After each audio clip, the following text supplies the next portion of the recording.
I have a story that happened to my uncle. He used to tell this story when we went camping, and it scared the lights out of me every time I heard it. We live in Utah, and my uncle Mark went on a mission at 19. They sent him to the Indian reservation in Arizona, and they paired him up with a companion called Carl.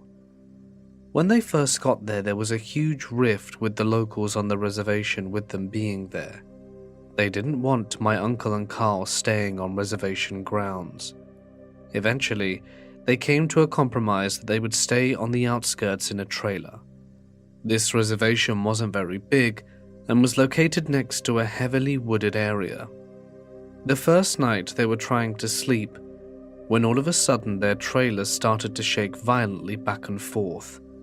Startled and unsure what was happening, they climbed under the table for cover. Mark could distinctly hear someone pushing it from both sides of the trailer, like a group of people, and after about 5 minutes, it stopped. That next day they made rounds on the reservation and were talking to the locals. Carl made a comment to one of the families that their trailer was shaking the night before.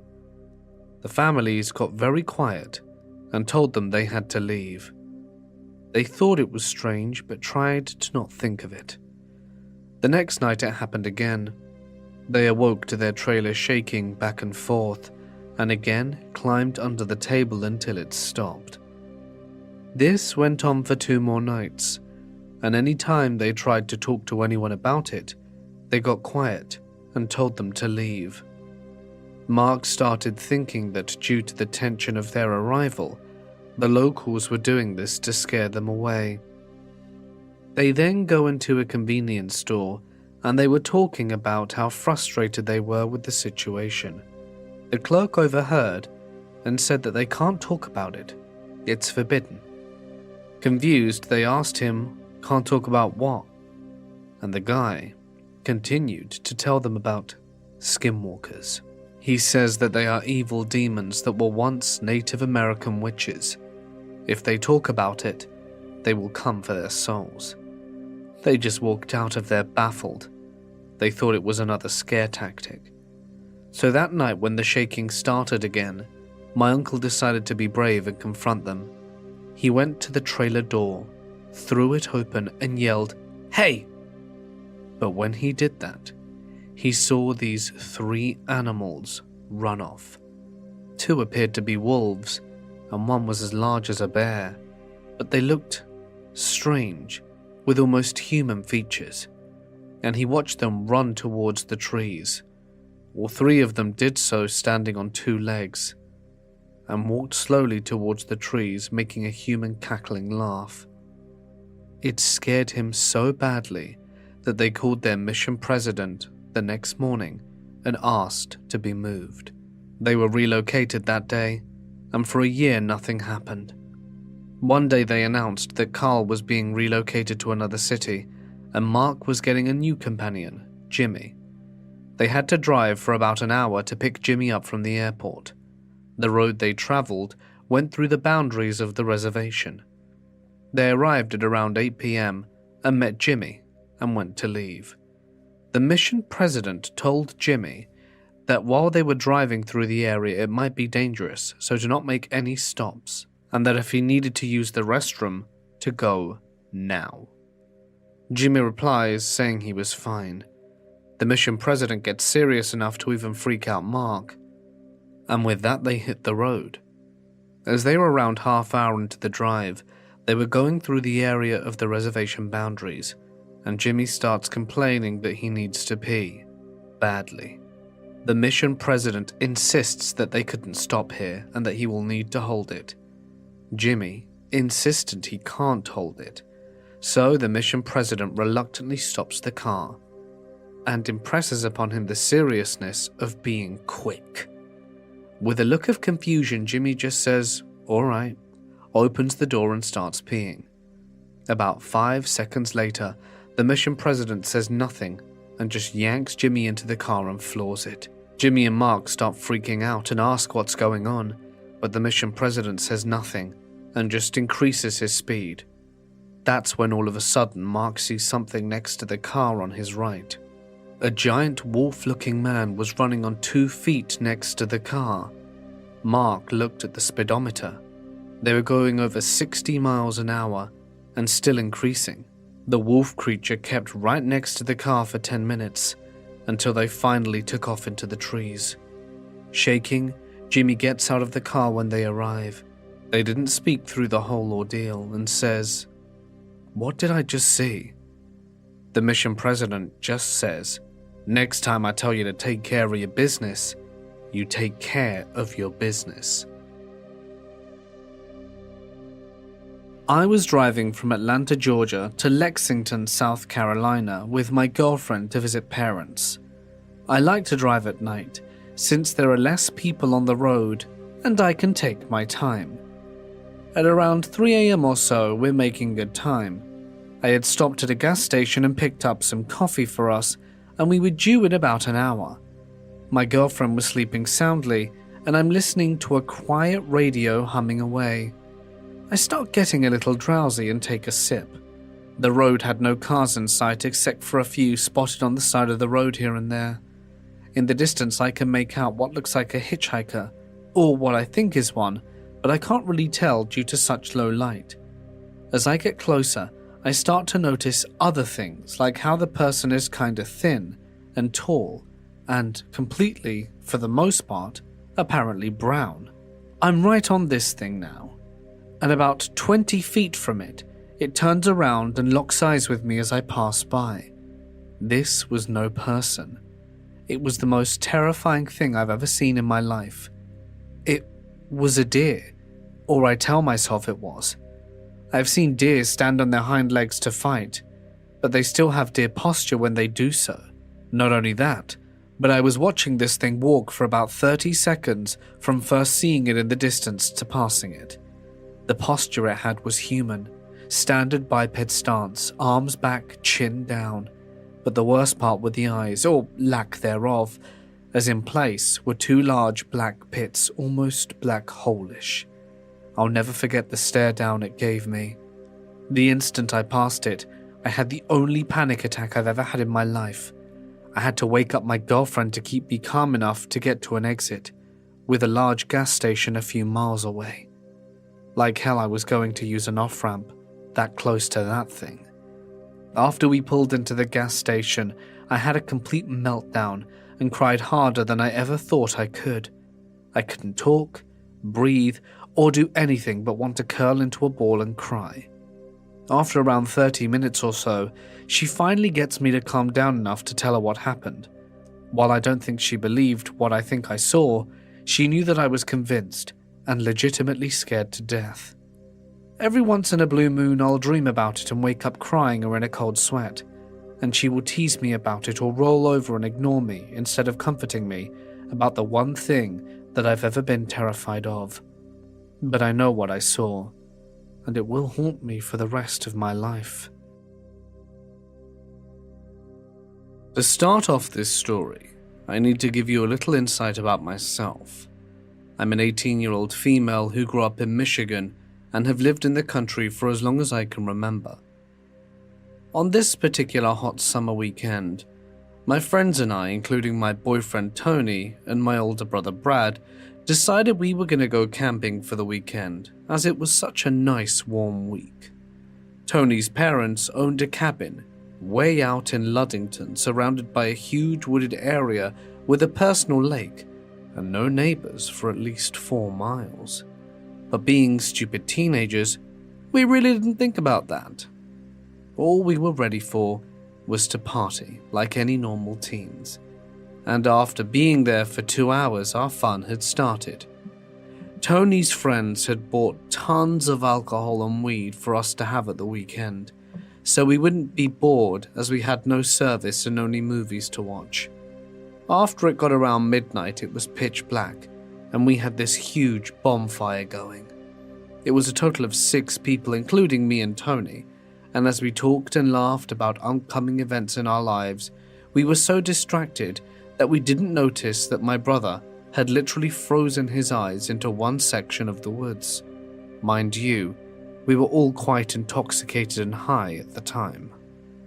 Eventually our talking ceased when Tony realized his friend and my brother had an emotionless expression. He asked Brad how he was, but Brad didn't reply or make any indication that he had heard him. After that, me and my two girlfriends began to get scared as well. It took a lot for my brother to act that way. Eventually, I was the first one to catch on that he was excessively staring into a certain spot in the woods, and I turned my head and followed his gaze as best I could. And when I finally caught on to what he was looking at, my heart dropped. Right there was a dog. At least that's what I thought. It was some person's dog that wandered off. But then my brain kicked in, and I realized that there weren't neighbors for many miles. It was very unlikely for there to be a dog. My mind began to race, while Tony still tried to get Brad to speak or even move. In one motion, this thing got off its 4 legs and stood up on 2. That was not something we were expecting. And when it did so, it was gigantic. It had to be at least 6 feet tall. I kid you not. The other 2 girls and the other boy with us audibly gasped as they finally grasped why my brother was as still as a stick. No one moved for what seemed like hours, but was probably mere seconds. Tony was the first to talk. "Doesn't have a tail." No one heard what he said but Brad, and I swear to you, when I say his eyes were as big as saucepans. That freaked me out immediately. "What did you say?" one of the girls asked.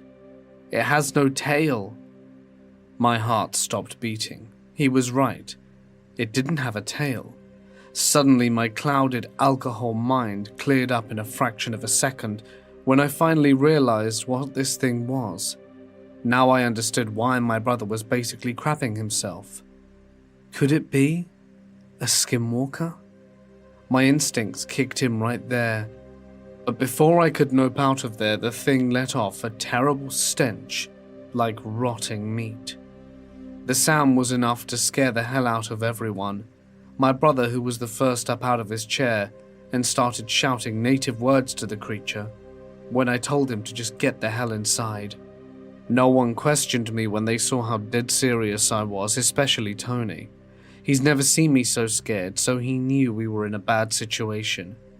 We all fled from the cabin, with my brother in tow, shouting native words at the creature, which seemed to keep it at bay, giving us enough time to get inside. He slammed and locked the door before turning all the lights off and grabbing a special ash from the kitchen counter and started throwing it at every window and door while chanting. Of course, he had freaked everyone out, and we were all in tears. After he was done, no one said a word for a long time. Many of us were in shock. He grabbed my dad's pistol and was holding onto it for hours. We must have all eventually fallen asleep, and we were all very shaken up. I awoke to my brother packing all our stuff into the 2 cars early in the morning. I understood why. We had native family, we knew what we were dealing with, and we knew it would come back, and maybe not alone. Before we did, I did a blessing on the cabin and spoke a few calming words to the still very freaked out girls. We left as soon as everything was packed up, and to this day we still haven't explained exactly to our friends what happened that night, and they don't bother asking us either. I haven't really shared this story with many people, but I thought it might be time. This happened back in the 90s. I was driving from Ohio to California and stopped finally for some sleep at a rest stop in Flagstaff, Arizona. I am known to drive long distances with little sleep, and woke up and headed to California. It was early in the morning, around 4 a.m. California time, and I was between Needles and Barstow, out in the middle of nowhere in the Mojave Desert. And that's when I saw what I swear to this day was a huge wolf the size of a person run across the road in front of me. It was on all fours and the back of it was above the hood of my car easily, a Chevy Cavalier, and roughly 12 feet ahead of me. I hit the brakes lightly, as I was the only car around at the time, and it went from north to south. Over 20 years ago and still, clear as day, though it was dark. Now I've seen coyotes and lived in the desert for some time, and have never seen anything like this before or since. It was grey in colour, mostly, and resembled a werewolf in size, but I don't believe in those generally speaking. And out of all my 20+ trips, I've seen snowstorms, tornadoes, dust storms, and other things I'll never forget. But this is one of those things. Anyone out in that area ever seen anything like this? It still drives me crazy trying to figure out what the hell it was, and I do speculate often enough about it. This happened back when I was living in Needville, Texas. I left my mum's house to go feed our dogs that were living at my grandma's house. She had space for them, so they stayed there, and we lived a few miles down the street. This was a little after the 2008 crash, and we had lost our home back in South Carolina like most people had. So we had moved to a smaller rental property in the middle of pretty much nowhere. Needville is a tiny farm town with maybe 300 people at most. Anyway, it was a hot, muggy summer evening, and I headed over to go see my grandma and chit-chat for a bit. I fed the dogs and hung out with my grandma for a few hours. It got dark out, and I decided that I should head back home. So I got back in my car and drove back home. When I started pulling up on my mum's house though, I see a large, squatting shape in the driveway, like a gorilla. I start to enter the driveway slowly, and as soon as my tires hit the gravel, it immediately whips around to face me. And right there, lit up in my headlights, is this hulking creature, about the same size and build as a gorilla but covered in thick, silver fur. And it had huge, bulbous, ruby-red chitinous eyes, and a gruesome snarling mouth full of sharp teeth that looked like they were a good 2 to 3 inches long. It had a small forehead and a round head that was about the same size as a human head, covered in the same thick silver fur. In the moment that it heard my tires hit the gravel, it turned, snarled, and bared its teeth at my car for a brief second, then immediately turned towards the bushes on the other side of the yard and kicked off with its feet, exactly like a gorilla. It looped off into the bushes, alternatively swinging on its hands and landing on its feet, and then vanished. I pulled into my mum's driveway and just waited in the car for a minute to let that thing hopefully run off before I bolted into the house. As soon as the light on the front porch came on and my sister poked her head out to see why I wasn't inside yet, I launched my happy ass right out of the car and full-on sprinted to the door. I didn't see that creature ever again after that, but that didn't stop me from being vigilant for a few months after. This story happened to me and my friends. To set the scene, we were on a Boy Scout camping/shooting trip. There were between 20 to 30 of us, and we were in a little cabin thing with windows on the front and back, and a front and back door. There were wooden tables all around the area. The adult cabin, with the bathroom, was about 1/8 of a mile down a gravel road in the dark. There was obviously a buddy system because it's Boy Scouts. So it's around midnight, and everyone had been telling scary stories like normal camping trips. Well, I had to go to the bathroom and ask my friend to come along. He obliged, and we got our knives as we knew there were bears in the woods and it made us feel safer. We went to the bathroom, did our business, and began walking back. This is where it got scary. I felt an instinctual fear. I looked to my friend, and he has the same look as me. We begin to walk a little faster and unfold our pocket knives. I then turn around and see it. It looked similar to a cat but was 6 feet tall and on its hind legs, kinda hunched over. I freaked the heck out and started running.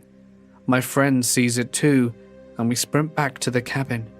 It began making a moaning/howling noise, and it was somewhere between the two and followed us slowly. We pound on the door and the guys let us in. We tell them what we saw and they actually believe us, so we locked the front door, but when we went to do it to the back, it had no lock. We pushed a table up against it and had a kid there with his knife for safety. We draw the blinds on all the windows that had them, one of them didn't, and sat there with all the lights on. That's when we see eyes outside the window without blinds. We're all crapping ourselves and the thing slowly walked back to the back door. We heard it bump against it, perhaps it was trying to open it, but left when it failed. That night, we thought we were going to die, and no one slept. When the adults came to wake us, we told them and they laughed and said that we were making it up. But we knew it happened, even though they didn't believe us. Many years ago, I had an encounter with a Wendigo. I'm part Cherokee, and had heard about these monsters before. It was late at night. I was a teenager, and I lived with my family. We had a few dogs and they needed to go outside before bed. One of the dogs would only go in our backyard. One of my family members opened the back door, and at that moment the dog became instantly aggressive. This is a dog that had never shown aggression before or after this night. Just as fast as she became aggressive, she became scared and ran back inside. I had just kicked my boots off after wearing them all day and was about to get changed out of my jeans when this happened. I quickly put my boots back on and grabbed a flashlight and a large club that I had recently made. I booked it out to the back of our house and just stopped dead in my tracks. I didn't see anything. I didn't hear anything, but something was there. I could feel a dark presence, if that makes sense. Then I see a shadow. It's huge and moving, easily 8 feet tall, vaguely humanoid, but had these massive antlers. Normally my flashlight is able to illuminate everything pretty well, but tonight I couldn't even see my hand in front of my face. It was like the light was going into a void. My eyes adjusted to the low light, and I stand there for what seemed like an eternity as I watch the figure search a workbench before it stops. The figure looks straight forward before turning to face me, to reveal glowing red eyes. The figure and I stare at each other for what must have been just a moment, but felt like eons. I know that showing fear in the situation was only going to get me killed, but for some reason I lifted the club and pointed it at the figure. The figure curiously looked at the club and back into my eyes, before slowly nodding its head up and down. I see my flashlight turn off in my peripheral vision. I look at it, and it turns back on, this time illuminating the entirety of the property. I quickly turn my focus back to the figure, but it was gone. What was lifetimes to me was no more than a minute in reality, and I wonder what it all means, if anything. I realize how unbelievable this story might be, but I assure you it's entirely true. I've had countless experiences with the supernatural since I was 4, and I'm 33 now. But this is one of the most terrifying ones I've ever had. I had an experience with what I believe to be a Wendigo this fall in early October in northern Minnesota in a state forest, very close to, if not on, a reservation. I've always heard that speaking to them can draw them to you, but I hadn't thought of or listened to any Wendigo stories anytime close to my encounter. I was staying with some very dear friends, Mary and Carol, and they have a camper in their yard by the lake for guests to sleep in.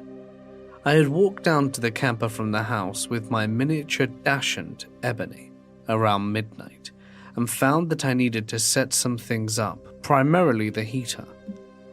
By the time I was done getting everything in order, it was about 1:30 a.m. I never thought to lock the door because really I figured I'm in the middle of the woods, so there was nothing to worry about. But I was wrong. I had to close the curtains, and I was having trouble falling asleep because my anxiety was going mad. Mary and Carol's dogs were barking outside, and their geese wouldn't stop honking. Ebony, who usually sleeps under the covers, was sitting on my hip while I laid on my side, and I could feel her turning her head back and forth like she was trying to track something outside. I tried tucking her under the blankets to calm her down, but she kept returning to her perch on my hip. I have no idea how long I laid there, perhaps 40 minutes, when all of a sudden I heard Mary's voice outside the camper. "Anyone in there?" And then I heard a sound that sounded like claws dragged down the side of the camper. I almost called back when I realized that number one, she and Carol were both asleep by now, and two, Mary knew I was there. She wouldn't ask if anybody was there. That's when I noticed everything had gone absolutely silent outside. The dogs and the birds had stopped carrying on. The gusts of wind had even stopped. It was the kind of silence you hear about in horror stories, how the woods go mute when something evil is in the area. Then another thought hit me. Ebony would be losing her mind and barking at the door if it had been anything human. She was frozen on my hip, dead quiet and shaking. I dare not move, but I was really starting to have to pee, and I remembered that I hadn't locked the door. I have no idea how long I laid there, debating whether if I should get up to use the restroom and lock the door, but it felt like an eternity. In reality, I guessed it was maybe 10 to 15 minutes. I thought it may have been a skinwalker at first, but remembered they don't mimic the voices of your loved ones to lure you out into the woods. Wendigos, however, do. I knew these creatures, demons, whatever they are, can lure humans out of their abodes, and if they make contact with you, and everything was screaming in me to make sure I didn't look outside. I made doubly sure I didn't look through any cracks in the curtains as I walked softly to the front of the camper and very slowly turned the lock, praying and holding my breath. I made sure to keep my eyes away from the windows as I crawled back in bed and pulled Ebony close as she finally stayed under the blankets. I snuck a peek at my phone for the first time before I laid down, figured it had to be close to 3 a.m. It was 2:30. As soon as I laid down, the wind kicked back up, and Mary and Carol's basset hounds erupted into howls, and they came running down to the camper, and a little way away into the trees, the geese started their noise again. I heard the bassets come down to the camper, barking a few more times before they laid down outside the door, as if to protect me. I didn't get out of bed that night. I told Mary and Carol what happened the next morning. I think I was hoping Mary would say she had come down to check on me and Ebony, but she confirmed what I already knew. They had gone to bed as soon as I had left the house. I said a prayer over their house, the camper, and all of us the following night, and had an uneventful night, thank God. I also spoke to another guy who's familiar with the supernatural to see if he knew any more about Wendigos. I'm not sure how accurate the information he gave me was, or if it's reliable at all, but when I asked him why Ebony hadn't made a peep, I had assumed it was because she was absolutely petrified. He said Wendigos can control the animals to keep them from alerting their owners of its presence. He also told me that they can't enter the house that aren't made of wood directly from the forest they're hunting in, tents and campers included, because they consist of man-made materials. A lock is useless. They can unlock and open a door so they can try and lure you out, and they typically stay in the woods, but they will come into a smaller town and never into a city. I had never heard any of the things he told me before, so again I can't speak for the accuracy, but I also haven't researched their claims either. He also advised me to never go outside to pee at night. If I ever go camping, bring a bucket or something, and to make sure I always close the tent flaps and curtains before falling asleep. He said if the flaps are open and you can see outside, it might make eye contact with you, and thus draw you out. After leaving Mary and Carol to go to my father's house for a few days, I had the distinct feeling of being watched when I took Ebony outside after dark. My father lives 3 hours away from Mary and Carol, but his house is in the country. I told myself it was only the fear of the experience and what I know about the Wendigo triggering an overactive imagination. I never heard anything, and I watched Ebony's behavior very closely, and she didn't act like she had in the camper. I'm moving back from that area from Canada, and this experience has been weighing heavily on my mind. I have been trying to find any information about warding them off, or if they have a home hunting range like cougars do, or if they can move on from a region. My prayers did work the second night, so I figure I can just pray over the property. I also have holy water that I can use, and as it's an evil creature that possesses people or physically manifests, I would hope it would work. Frustratingly, a majority of what comes up in searches is utter garbage. Does anyone know if they stay in one area? Are my concerns about it coming back when I get moved into my cabin warranted? Or am I worrying excessively? Does anyone have any tips for warding them off? It would be greatly appreciated. I'm 50 years old now, but this happened to me when I was about 18, in the 80s. Me and a couple of my other friends owned this huge bar with 3 levels of floors, and I would always have my own DJ booth in the whole bar. Anyway, the bar would open at 9 at night during this time, and didn't end until 2 or 3 the next morning. I love nature, and down in Alabama, especially where I lived, there was a bunch and lots of woods, so I would always walk home after the party was over. It was one particular night that I'll never forget. It was like any other usual night.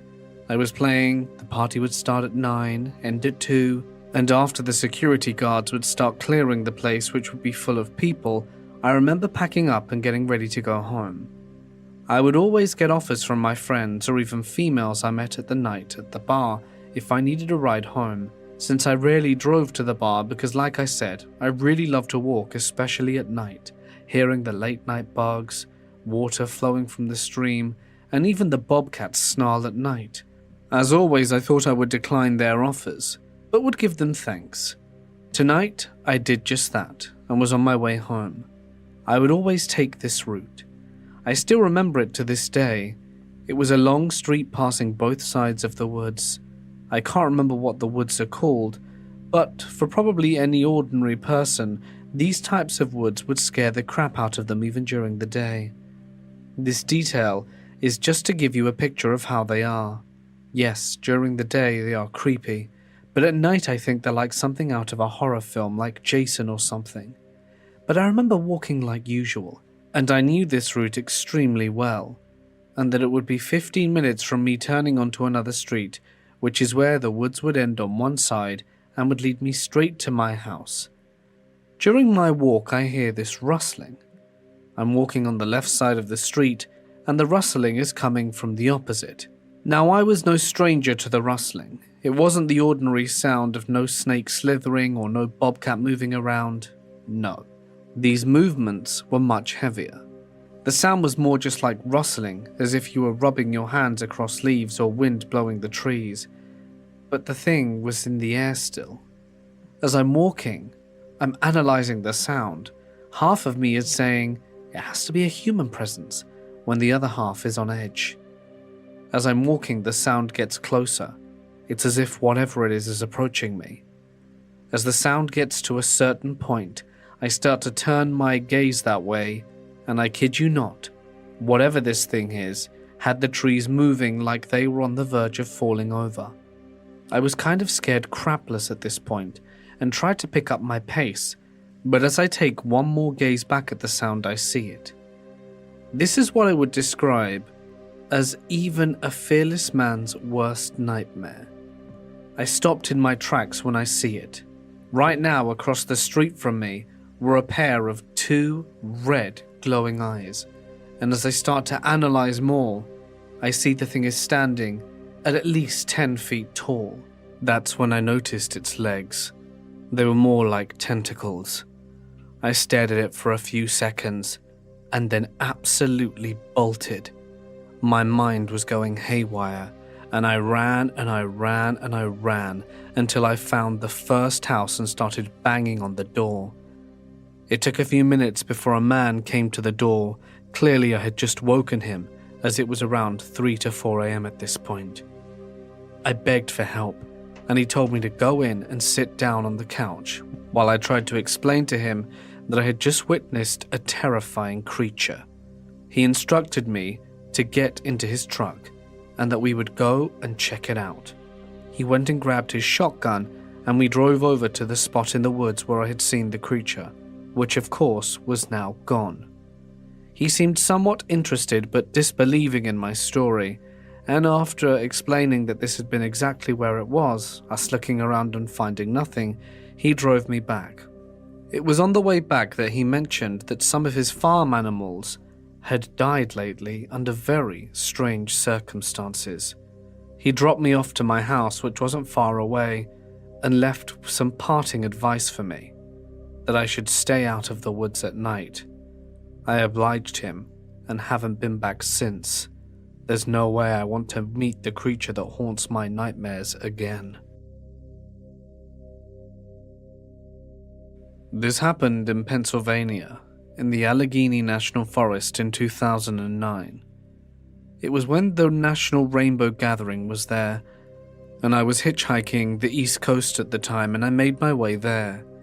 I ran into a buddy I had met in Florida a few months before, and she was there with a friend, so they adopted me and I camped with them. Me and Anna decided to camp alongside the main trail to get away from all the thousands of hippies. The main trail goes from a camp, the parking lot, to the main circle in the heart of the gathering, and it's a few miles of trekking, so we were just there alone besides the main trail traffic. It was dusk, and we were having a heavy talk about spirituality and whatnot, when we decided to go down to the main circle to get some food. We were standing up and I began to stomp out the little twig fire we had, when Anna said, "Do you hear that?" I stopped and listened. It sounded like someone was walking in the forest towards us.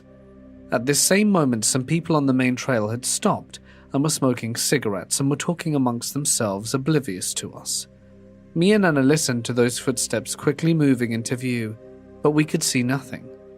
The footsteps kept going, and there was nothing there. My mind was misfiring, trying to figure out what the hell that was. We could actually see the footfalls of twigs snapping and leaves moving. Whatever it was, went right up to the people on the trail and seemed to slow its pace like it was checking them out. They were totally oblivious to this, talking to each other in a circle. Then it just came right up to me and Anna and slowed down like it was checking us out. I wasn't scared, just confused and frozen to the spot. The entire time, Anna was fumbling with a keychain. She had millions of things attached to it, and finally found this little flashlight and shone it and said, "Hey." Whatever this thing was feet away from me, and it bounded up the hill very fast. If I had wanted to run after it, I couldn't have. It was really fast, and Anna and myself took off down the hill totally spooked. To me it sounded like a child speed walking, if that makes sense. The steps were short but almost robotically fast. This really happened, and Anna would refuse to talk about it after. She was totally freaked. I had to go back up and pack up the camp. I really wish I knew what that was.